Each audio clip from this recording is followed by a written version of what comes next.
My fiancé declared, "If you don't do what I say, the wedding is canceled." I smiled and said, "Consider it canceled." I quietly left the house and met with my lawyer. When she received that envelope by courier and saw the signature on the last page, she changed her decision within seconds, and then started calling me non-stop. I'm 33, and until 3 weeks ago, I was engaged to be married. We'd been together for 5 years, engaged for 8 months, and the wedding was supposed to be in 6 weeks. I thought I knew her. I thought we were building something real. Turns out, I didn't know her at all. The problem started about 4 months ago, right after we sent out the wedding invitations. She became obsessed with control. Every decision had to go through her. The flowers, the music, the seating chart. Fine, I expected that. Weddings are stressful, and she'd always been particular about details. But then it bled into everything else. What I wore on weekends, where I went after work, who I talked to on the phone. She started making demands about my friends, my family, my job, even my free time. She'd call me at lunch to ask what I was eating and who I was with. She'd check my location on my phone and ask why I took a different route home. At first, I tried to be understanding. Wedding stress, right? Everyone says planning a wedding is hard on couples. My married friends warned me about it. I figured once the wedding was over, once we got through this stressful period, things would go back to normal. Back to the way we were when we first started dating, when she was fun and spontaneous and didn't interrogate me about every move I made. They didn't go back to normal. They got worse. The breaking point came on a Saturday afternoon, 3 weeks ago. We were supposed to have lunch with her parents to finalize some wedding details, final head count, menu selections, that kind of thing. I'd been working late all week, barely sleeping, trying to finish a major project before the wedding, so I could actually enjoy our honeymoon without work hanging over my head. I'd been running on 4 hours of sleep a night for 2 weeks straight. By Saturday morning, I was completely exhausted. My eyes burned, my head pounded. I felt like I was moving through fog. That morning, when my alarm went off at 9, I told her I needed to skip lunch and catch up on rest. Just this once. Her parents would understand. She was in the bathroom, doing her makeup. She stopped mid-motion, mascara wand frozen in the air, and stared at me in the mirror. "You're not skipping. My parents are expecting you. We confirmed yesterday." "I know, but I'm exhausted. I haven't slept properly in weeks. Can't we reschedule? They'll understand. We can do it next weekend." She put down the mascara and turned to face me. Her expression was cold, hard. "No, you're coming. This is important. So is my health. I need sleep. I'm barely functioning." She stepped closer, her face tight with anger. "If you don't do what I say, the wedding is canceled. I'm serious. You either come to this lunch, or we're done." I stared at her, really looked at her. This wasn't about lunch. This wasn't about her parents or the wedding details. This was about power, about her testing how far she could push me, about seeing if I'd bend to her will, even when it was unreasonable, even when it was affecting my health, and something in me just broke. Or maybe it clicked into place. I realized that if I gave in now, if I let her win this one, it would never stop. The wedding would happen, and then it would be the honeymoon, and then it would be where we lived, and then it would be my job, my friends, my entire life. I'd wake up 10 years from now and realize I'd become a shell of myself, doing whatever she demanded just to keep the peace. I smiled, calmly, quietly. "Consider it canceled." Her face went pale. She blinked like she couldn't process what I'd just said. "What?" "You heard me. If that's how you want to handle disagreements, if that's the kind of marriage you want, then we're done. I'm not living like this." "You don't mean that. You're just tired." "I absolutely mean it. I'm tired, yeah. Tired of being controlled, tired of walking on eggshells, tired of feeling like I need permission to exist." "You're being dramatic. It's just one lunch." "No, it's not just one lunch. It's every day, every decision, every conversation. You've been suffocating me for months, and I've been making excuses for you, telling myself it's just stress, but it's not. This is who you are. She tried to grab my arm. Wait, let's talk about this. Don't just... I pulled away, walked past her, grabbed my keys from the counter and my wallet from the dresser. I didn't pack a bag, didn't take anything except what was in my pockets. I just needed to get out. Where are you going? Anywhere but here. I walked out, got in my car, drove. I ended up at a diner about 20 minutes away, sitting in a booth with a cup of coffee I didn't drink, staring at my phone. My hands were shaking, not from fear, but from adrenaline, from the sudden realization that I'd just ended a 5-year relationship over lunch plans, except it wasn't about lunch plans. It was about everything. And I knew I'd done the right thing. After about an hour, I called my lawyer. He's a friend from college, someone I trust. He handles family law, mostly divorces and custody cases. I called him on his cell. Hey, it's me. I need help. Can you meet me today? It's urgent. What happened? I just ended my engagement. I need to protect myself, legally and financially. He was quiet for a second. Come to my office. I'll meet you there in an hour. When I got there, he had coffee waiting and a legal pad covered in notes. I told him everything. The controlling behavior that had been escalating for months, the ultimatums, the way she'd been isolating me from friends and family, always finding reasons why I shouldn't see them, the way she monitored my phone, my emails, my bank accounts. Then I told him the thing I'd been avoiding thinking about for weeks.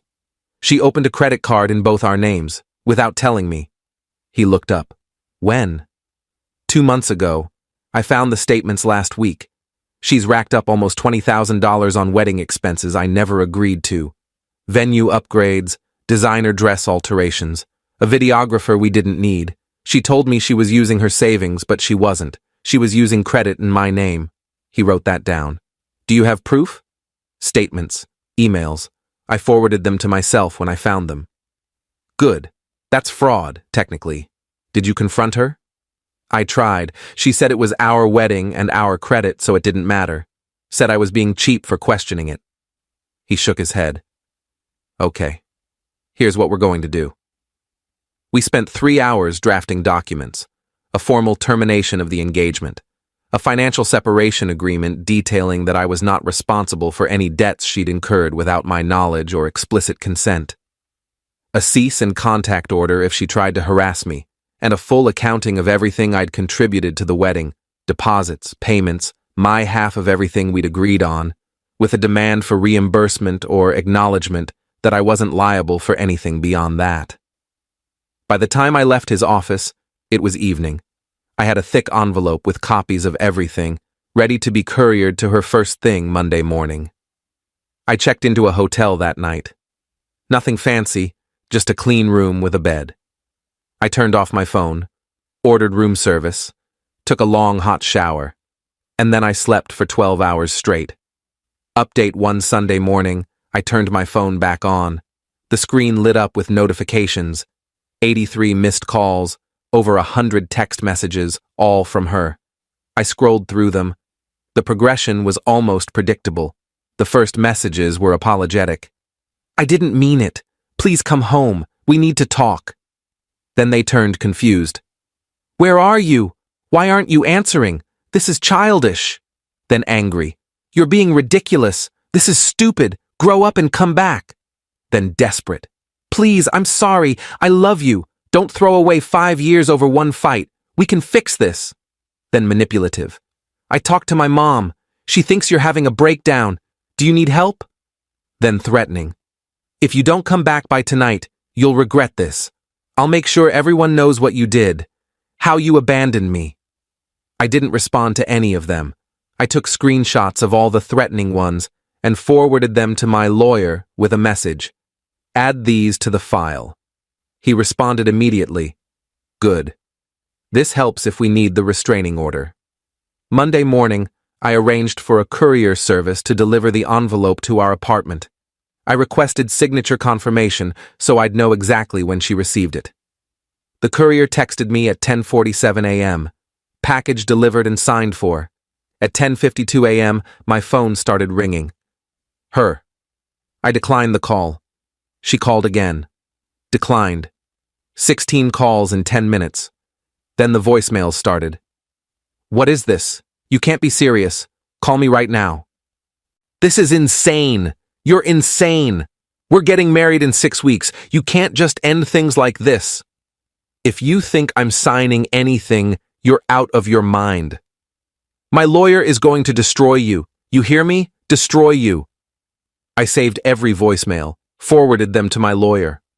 By noon, her mother was calling, then her father, then her sister, then friends I hadn't talked to in months.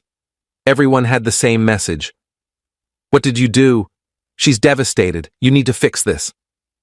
I didn't answer any of them. At 2 p.m., my lawyer called. She just called my office, screaming, threatening to sue me, you, everyone.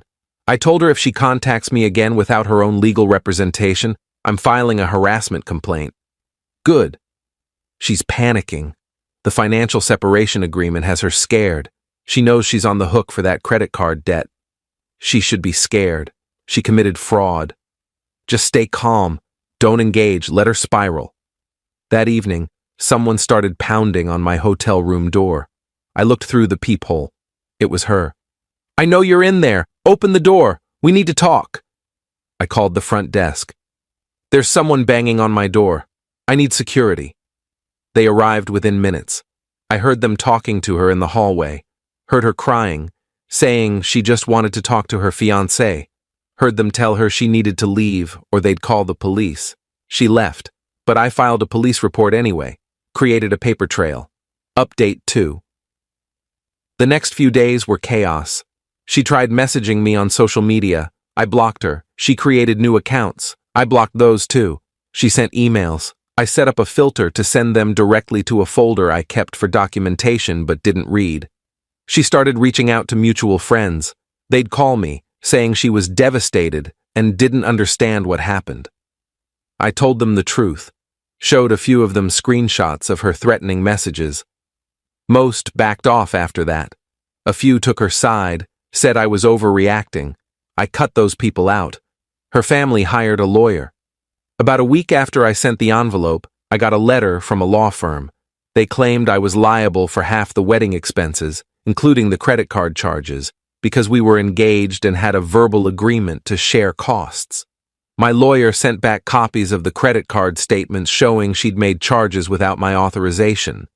Included screenshots of text messages where I'd explicitly told her we needed to stick to our budget, and she'd ignored me. Their lawyer went quiet after that. She started posting on social media. Nothing direct, just vague things. When you realize the person you loved was never who they said they were, sometimes the trash takes itself out. Her friends flooded the comments with support. Some people I knew reached out asking what happened. I didn't respond publicly, but I started telling people privately. Just facts. She gave me an ultimatum. I accepted it. She didn't like the consequences. Word spread. The narrative she was trying to build started to crack. Then, about 2 weeks after the breakup, I got a message from someone I didn't know. A woman who said she'd been engaged to my ex's brother 2 years ago. She wanted to talk. We talked on the phone. Her story was chilling. She'd been engaged to the brother. Everything was fine until my ex got involved. Started making comments about how the woman wasn't right for the family. Convinced her brother he was settling. The engagement fell apart. She has a pattern, the woman said. She's controlling and manipulative. I went through hell because of her. I just wanted you to know you're not crazy. We talked for over an hour. The stories sounded eerily familiar. The ultimatums, the isolation tactics, the financial manipulation. It was validating, but also disturbing. This wasn't just wedding stress. This was who she was. Update 3. 3 weeks after the breakup, my ex finally signed the financial separation agreement. Her lawyer advised her she had no choice. The debt was in her name.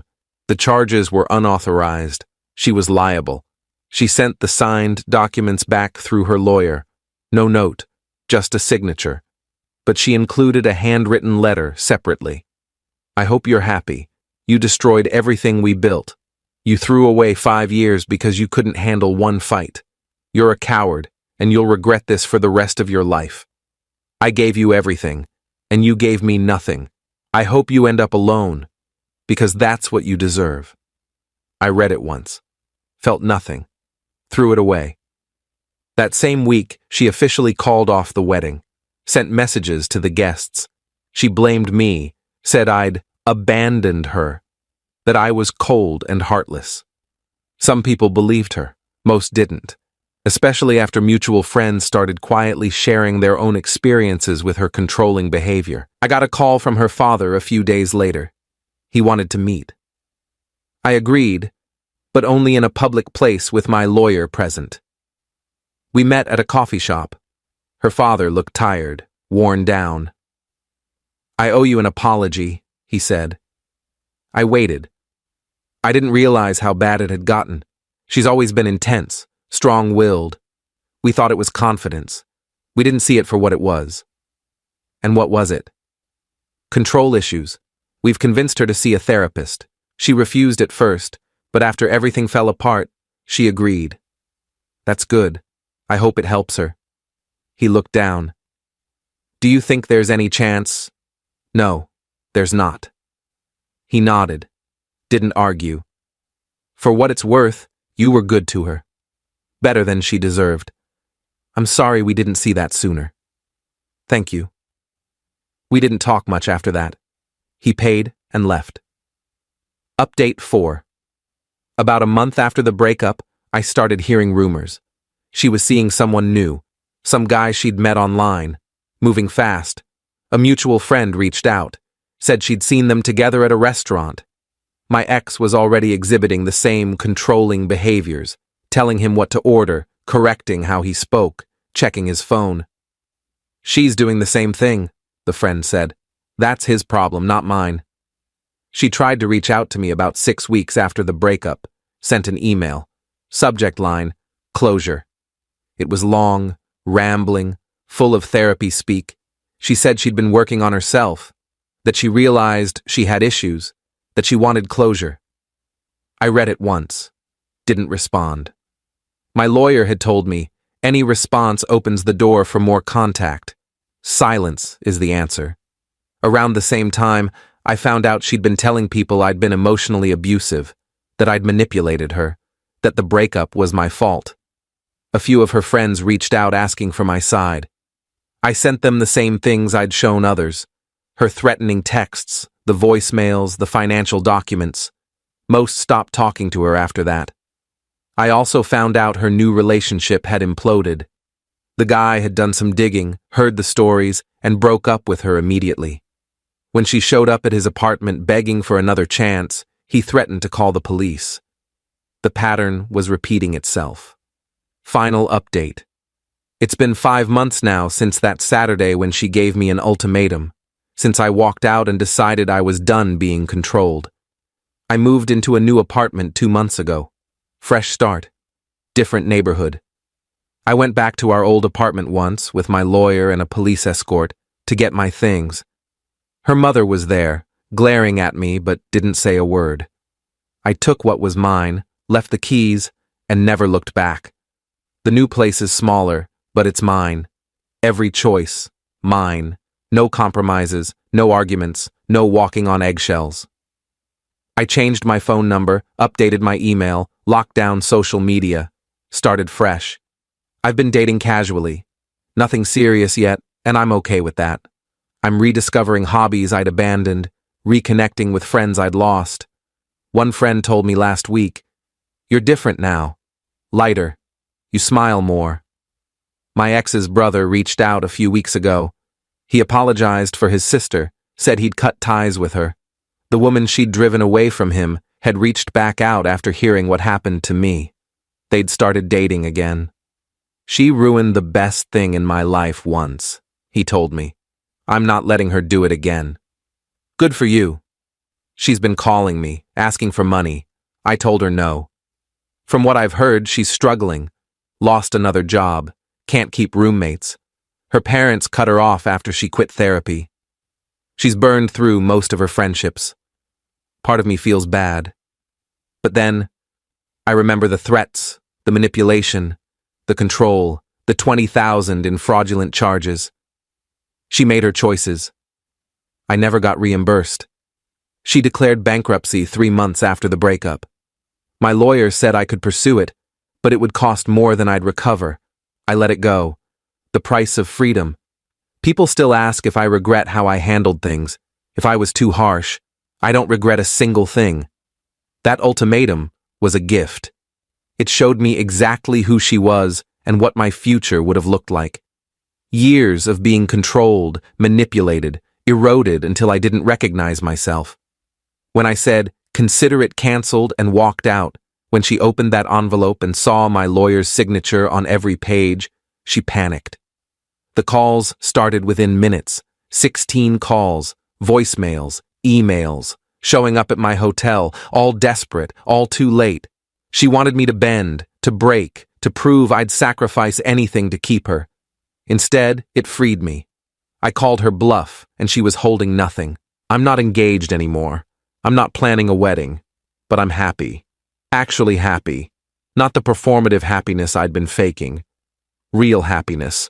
The kind that comes from being free to make your own choices, spend time with people who care about you, and live without fear of the next ultimatum. That envelope, that signature, that moment when she realized I was serious, that was the moment I got my life back, and I'm never giving it away again.